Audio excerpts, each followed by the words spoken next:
un maximum de bruit pour Yanis Gazouani-Durand. Salut Yanis. Alors aujourd'hui, Salut. tu as vécu une journée un peu particulière, on va dire. Tu t'es retrouvé du coup à jouer contre Mira Andreeva en finale de Bourg-de-Péage, un tournoi d'exhibition. Raconte-nous tout simplement ta journée. À la base, tu étais venu en tant que sparring, c'est ça? Ouais, c'est ça. J'étais venu en tant que sparring. Le vendredi, j'avais joué en tant que joueur. Déjà, c'était quelque chose de fou hein, pour le tableau masculin contre Arthur Rinderknecht. Et après, j'avais perdu, donc j'avais repris, on va dire, ma casquette de bénévole. Je suis bénévole là-bas depuis que je suis arrivé au club, donc depuis 2018. Enfin, je suis bénévole et en même temps, je suis sparring aussi du coup à l'Open. Donc, j'avais joué le vendredi avec Andreva en échauffement. Le samedi aussi, j'avais joué avec Dominor. Et aujourd'hui, j'étais venu aussi pour jouer avec Andreva comme prévu à 11h15. Et on va dire qu'à vers 10h30, on m'apprend que ça va sûrement être moi qui vais jouer contre Andreva, parce que c'est peut-être la seule solution. Donc ça a mis un gros coup de pression. Le matin, j'étais pas réveillé pour ça.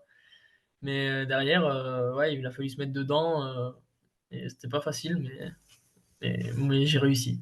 Et comment tu as appréhendé ce match du coup? Parce que ça doit faire bizarre pour toi qui est 1145e mondial de jouer une chose du top 100 et même affronter une joueuse, enfin, ça sort du commun, on va dire. On va dire que des filles, des fois à l'entraînement, on joue contre, mais il n'y a jamais rien qui se rapproche d'un match. Donc c'était vraiment une première. C'était un match totalement différent. En plus, devant énormément de personnes, ce qui m'arrive aussi très rarement.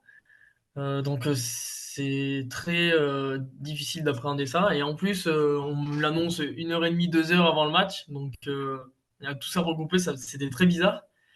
Mais je savais pas à quoi m'attendre. J'arrive sur le terrain, je sais pas à quoi m'attendre, si ça va être, on va dire, entre guillemets, facile, difficile, impossible, enfin, tout ça. Donc, j'ai essayé de jouer comme d'habitude. C'était pas facile, parce que le féminin, c'est pas le même que le jeu masculin.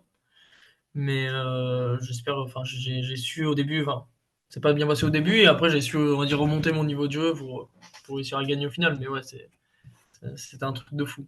Et justement, cette semaine, du coup, tu as pu jouer contre le top 100 mondial masculin et féminin juste après.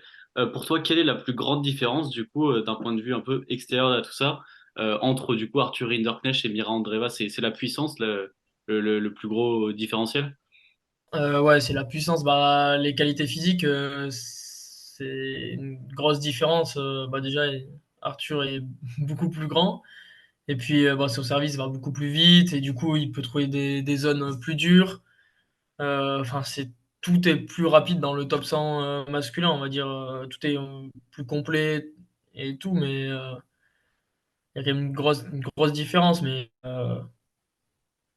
voilà, après, ça reste sur un match et c'était quand même dur de gagner contre Andrea qui jouait très bien.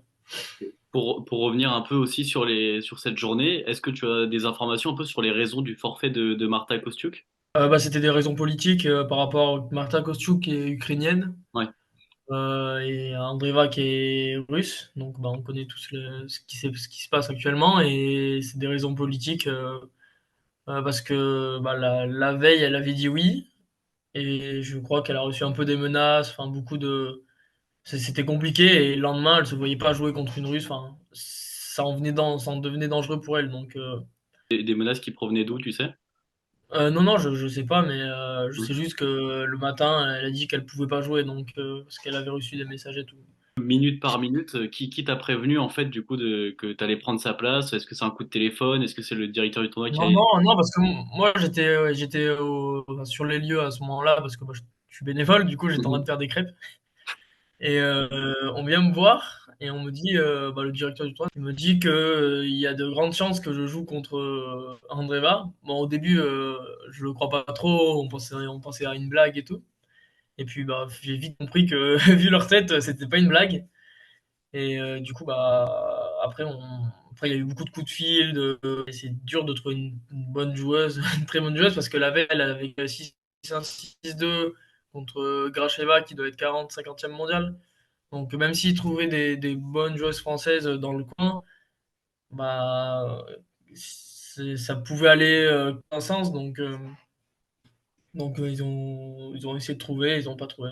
Et juste pour finir un peu sur ton cas personnel, du coup, toi, tu as 23 ans, là actuellement, tu es 1145e mondial.